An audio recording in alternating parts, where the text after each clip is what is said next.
তোর বাবা যদি খবর পায় আগে তো দুই বের উড়ে লয়ে যাবো। আলাল ভাই, দুলাল ভাই, আলাল ভাই। আলি তুই ঘরে ঢুকলি কেমনে? দুলালো তো দেখে ঘুমাইতেছে, দরজা খুললো কে? দুই ভাই কি রাতে নেশা করছেন? দরজা একটা খুললে রেখে ঘুমাই গেছেন? আরে দেখছো কারবারটা, দুলালটারে কইলাম রাইতে দরজাটা আটকে আসো, হাজিরা ডাকতো। ওই দুলাল, দুলাল ভাই, আর ও দুলাল ভাই কি খায় ঘুমাইছে? কি? ও আপনারা আমারে মারলেন,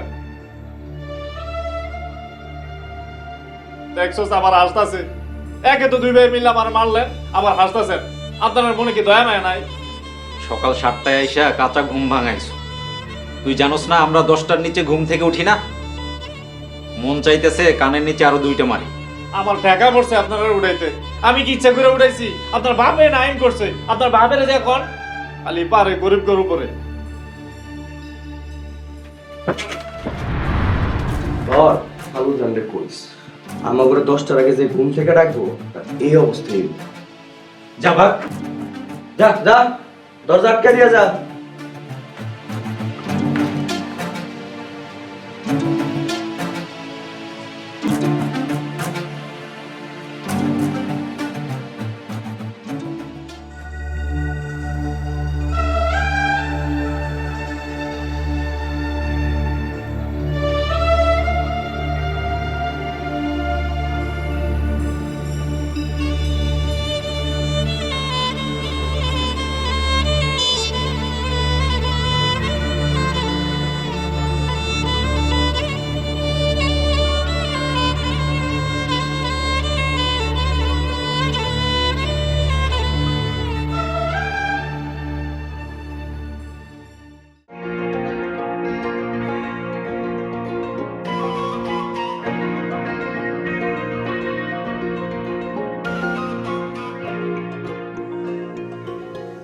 আল্লাহ, তুমি আমার জীবনের সমস্ত গুনাহ মাফ করে দিও।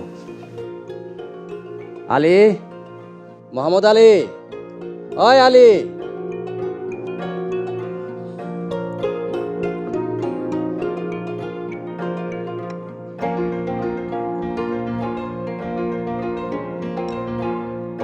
কিরে আলী, তোর কি মন খারাপ? খালুজান, সরকার আইন করে কিসের জন্য? জনগণের ভালোর জন্য না? নিশ্চয়, অবশ্যই জনগণের ভালোর জন্য। আর ওই আইন সরকার কি লেগে প্রশাসন আর পুলিশ দিয়ে প্রয়োগ করে? প্রশাসন আর পুলিশের ক্ষমতা দেওয়া আছে, সরকার সে ক্ষমতা দিয়ে রাখছে। মানুষ প্রশাসন আর পুলিশে কেন মানে কেন ভয় পায়? পুলিশ আর প্রশাসনের হাতে বন্দুক আছে, এই জন্য। খালুজান, আপনি আইন করছেন আর সেই আইন প্রয়োগ করার দায়িত্ব দিচ্ছেন এই গরিব মোহাম্মদ আলীরে।